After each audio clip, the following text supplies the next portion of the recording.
Welcome to the channel, folks. Clunkers and Classics. Got my little helper here, puppy, and we're going to change out a radiator and go over my 74 GTO here. This thing was a complete basket case when I bought it. I don't know, 4 or 5 years ago, and I finished it about 2 years ago. Well, finished meaning, 95%, something like that.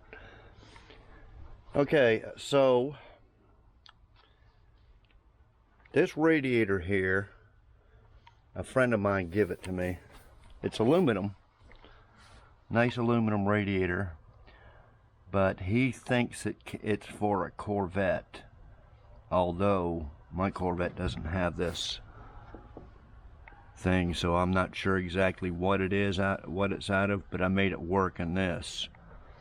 And by work, I mean, you can see it's got no shroud. And the main problem is there's no room for the battery. This is a very small battery, and half of it's stuck underneath the fender well because there's nowhere to put it. So I just got a new radiator from Alloyworks, and it's supposed to fit, although it's supposed to fit a lot of cars. It's supposed to fit Chevelles and El Caminos and Novas, but this is a 74 GTO, which is based off the Ventura, but they're the same as a 68 to 74 Nova, say. No, Buick Apollo, Olds Omega, Pontiac Ventura, Chevy Nova, they're all the same. Okay, so, and of course these here I rigged up. I forget what I even got these off of, but they're not in the right spot. So after we put the radiator in, I'll have to round up the right top piece, shroud, and all that.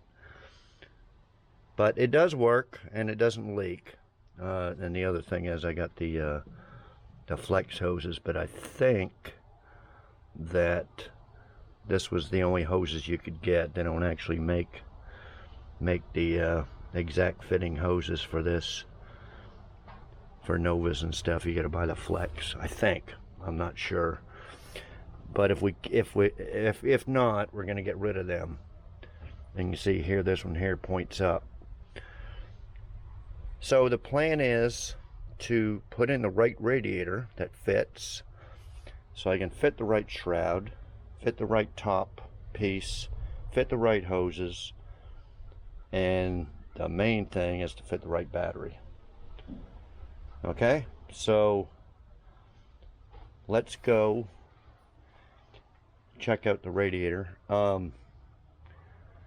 See this? I was afraid the hood wouldn't clear, but it barely does. Oh, so what we're going to use this radiator for is for the Nomad over here. If the radiator I just got fits in here perfect and everything. So look at the Nomad here for a minute. The Nomad is, I think it's a lot bigger just by looking at it. Of course, I get a new battery tray, and hopefully I can fit the battery in here and then have that big radiator in here, because there's nothing better than a all aluminum radiator. Okay, if it was my choice and I had the money, I'd put aluminum radiators in all my cars. My 69 Chevelle, I put a new radiator in it, but I didn't want to spend, a couple $100. So I got one of them plastic ends, one there. I think it was $67 or something off eBay. But I wouldn't trust it on a long trip. I'm sure the thing will crack or blow. But I just wanted to get the car together. And so basically, yeah, I'd like to get all aluminum radiators in all my vehicles. I did buy one for my Jeep. The the plastic housing had cracked there a couple years ago, and I bought an aluminum radiator for it.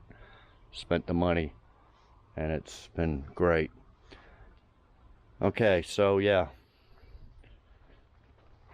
So this radiator is from Alloyworks. I believe it was $229. This is the box it comes in.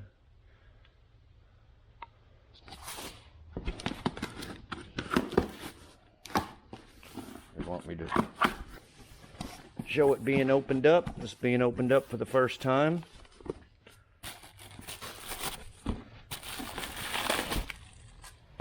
Now I'm going to put a link in the description for this radiator. And you got to use a code and get 5% off. And the code will be written there because they could, I don't know, they said classics, clunkers and classics was too long, so they put clunker with an end symbol and classic instead of classics. So just make sure you put in the right one to get a discount.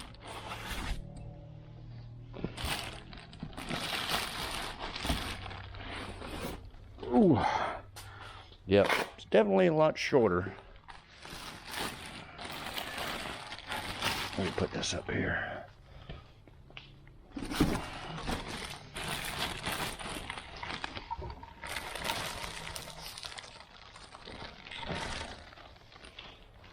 Thought I had a razor blade. Okay.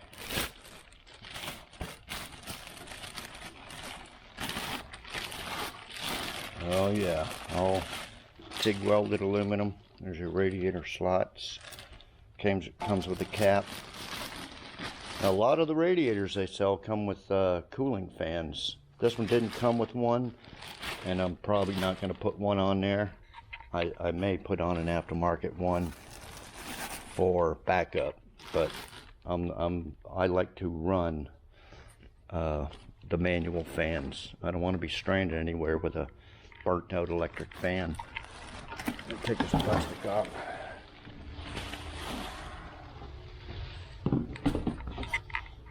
Okay, let's bring her over there and take a look.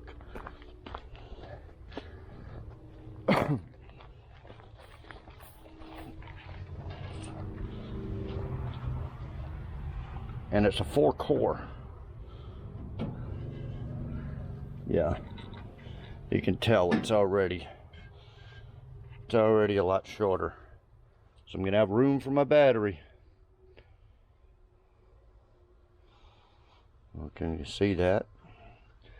That's pretty, I believe this old one is a 4-core also, so it should fit right in there with my manual mechanical fan, which will be perfect. Okay. And what I like, it's got a brass petcock, I call it, to drain it. My Jeep one, I didn't buy it from the same company. It had a plastic one that failed, and I had to stop at a Napa and get one of them brass plugs. So yeah, so from now on, okay, now on I'll remember that. So that looks like it's going to be nice. I just hope I can find my original bracket somewhere. Okay, so take off these two brackets. I'm going, oh, I believe I have the gauges hooked up. I don't know what I did here. I believe that's for a water temperature gauge right there. We'll probably just leave that. Does this one have one for a... I don't believe it does have a spot for a manual. Well, I don't know what this is for. I used it for a gauge. So I'll leave that on there for the Nomad, and then we'll just hook it to the manifold somewhere. Okay, so take out these two hoses, these two brackets, and the two transmission lines, and she should lift right out of there. So I'll be back in a minute. Okay guys, I think I got her all ready to pull. Now these transmission lines I probably had to bend to get them over there, but let's see if she'll pull out. Oh yeah.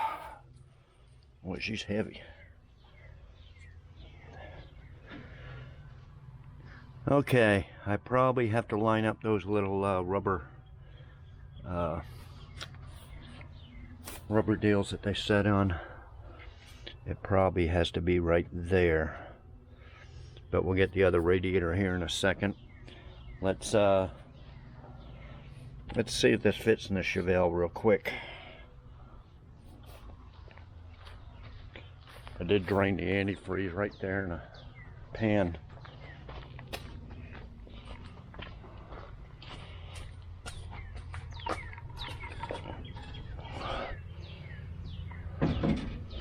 Oh yeah.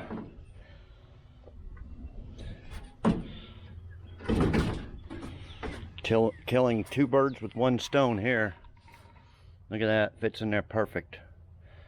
Now my GTO hood closed with that being like that, so I'm hoping the Chevelle one will too. Yeah. And it looks like these holes there would line up.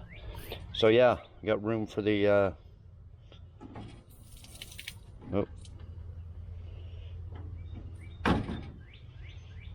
just to sit like that. Yeah, so I got room for the battery there. Okay, I tightened up this.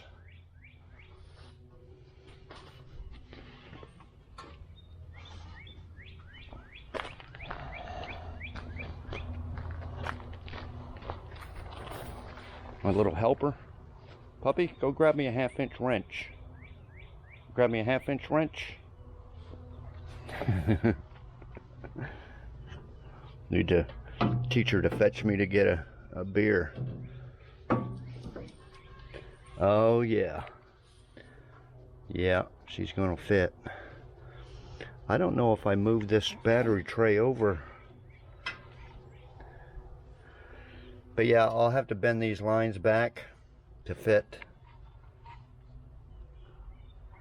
in there. Yeah, let me see if I got I know I got I can't even think of the name of it there, the little piece here. I know I got some for a 6-cylinder. I think the V8 ones are different. It may not be. Let me round up them, bend those transmission lines, and get this in there. And I haven't started this up in a couple months. We'll clean off the tools and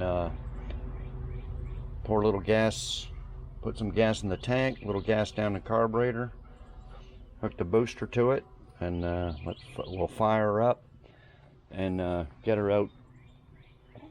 There's Kitty there. Get her over here and I'll pressure wash it.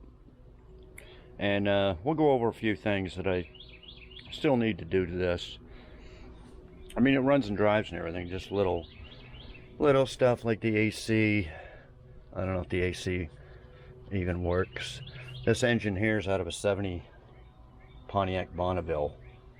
It's a 455, 370 factory horsepower. And it runs and drives and everything. I said it was a basket case and I got it all together and painted and everything. But anyway, I'll be back in a little bit. Okay guys, I got it in there. Had 3 of these covers. I thought they were for 6 cylinders. This is the same size except it's got a little thing to cover the fan. So I put that one on there because I don't think I need a shroud. Anyway, this hole here needs a nut on the bottom, but be a little bit tricky because the AC condenser's there, but I got those 2 on there for now. Plus I need to clean it up. Make sure you got the rubber grommets. They didn't fit perfect, and I had to cut a little bit of the metal out right there on each side. But make sure you got rubber grommets on the top and the bottom so nothing rubs. Yeah, transmission lines I had to bend a little bit. But other than that, pretty simple job. Fits really good compared to what I had in there. Okay, I can't remember if I moved that battery tray over to scoop that, but let me get this battery situated and the tray moved over, and I'll be back and we'll try to get this running. I'll probably reuse my old antifreeze. If you do that, strain it out real good. Use a paint strainer. So let me put the antifreeze in, get the battery situated, and I'll be back. Okay guys, put a couple of gallons of gas in it, and little gas down the carburetor. Got my booster pack on there.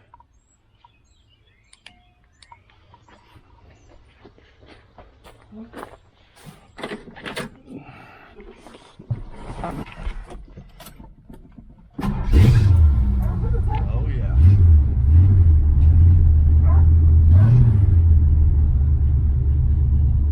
I forgot the windshield was cracked over there.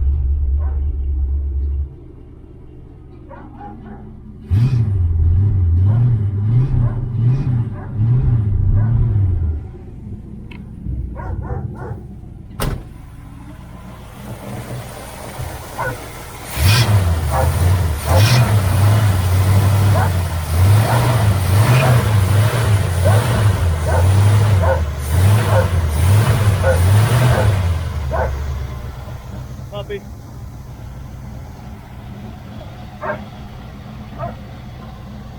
Yeah, how this isn't factory here. It's off another car. I think the factory one went under here.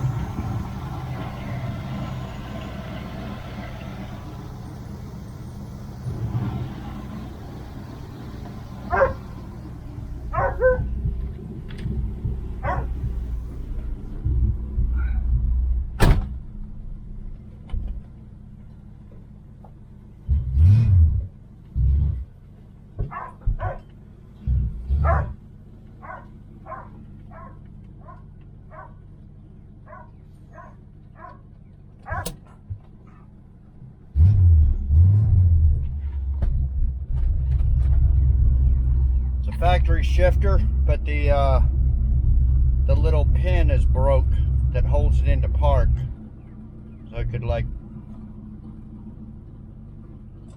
so you're supposed to pull this up to release the pin. That pin's broke, so I don't know if I can fix that or not, but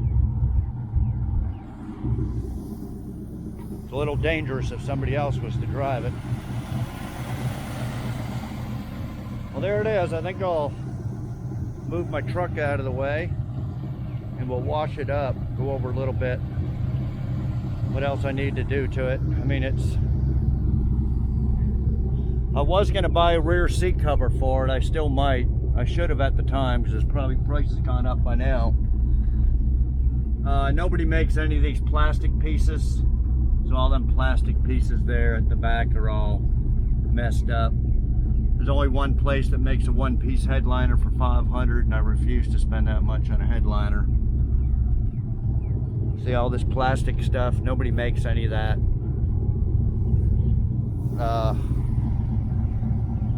I think there's a place that makes door panels for $500 too. But I bought these from a, they're not, well, they're aftermarket, but I think they're for a G-body, you know, like a Malibu, El Camino, Grand Prix or something like that. But anyway, I made them pull handles work. I bought the little GTO emblems, but the rest of it's kind of crappy. So I don't want to spend $500 on door panels, $500 on a headliner. But I think I did buy a dash cap for this one. I remember right. I need to hook up my water gauge to the manifold or something.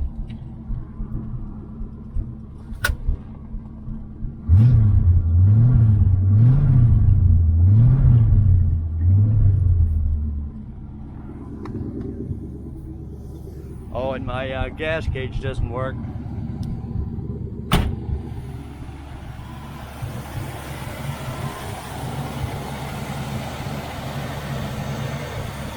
Okay, well, I'll be back when I wash her up. Okay, guys. I just rinsed it off. I'm not gonna use any soap or anything. I just sprayed her, all the dust off of it. It'll just get all dirty again. Okay, well, I guess that'll be it for the video. I do have a video on. I built this car before I started recording them on YouTube, so I don't have a video of it, of rebuilding it, but I got a video of telling the story and stuff about it. So if you want to look at that, what else did oh yeah, the battery tray, I had to move it over, so now I got room for a bigger battery if I need it. This little battery here seems to be okay though, or it was. But anyway, I'd let it run there for a while. There's no leaks or anything, so I think that'll work. Perfect fit. So if you're, like I said, if you're interested in one from Alloyworks, link in the description. Use the promo code. Yeah, I guess that'll be it. We got, like I said, we got the, I just kind of take this one here. So we got a radiator for the Nomad also, so that's good. Okay, so next video we're gonna get back with the Nomad. Not quite sure yet whether we're gonna do that rear end, put that 12 bolt in, or start on the sunroof, or start on windshield channels. But anyway, I'm gonna start on that first thing in the morning. Don't forget, if you want a bumper sticker, $5. Send to my email through PayPal, clunkersandclassics@gmail.com. I'll put that in the description also. It's coming along, but I'm just working on some other little stuff here. So yeah, I think I went over a bunch of stuff on the other video about what the GTO needs, but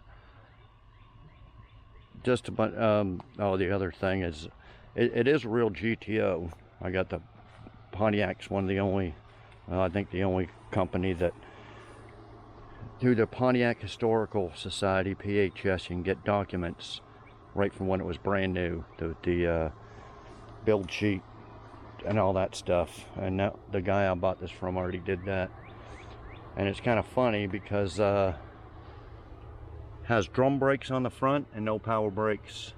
It did have power steering, but it's kind of weird. So I was just thinking of disc brakes. We're gonna do disc brakes on the Nomad also, but yeah, eventually I'd like to get, and it doesn't have a posi rear end. And this is really, it's a fast car with a 455 in it. I had a 455 in a Le Mans before, and that thing was just a screamer. I can just imagine what it'd do in this lightweight subframe car. So yeah, you know, I'd like to get a posi rear end and disc brakes on this too. But anyway, this will be one of the cars featured on the channel. Eventually I'm in no rush, but you know, all these cars could use something. I mean, right now you could hop in it and drive it anywhere, but you know, just add-ons, modifications and stuff. Okay, so yeah, subscribe if you haven't, like, comment, share, all that stuff, and we'll see y'all next video. Thanks everybody for watching.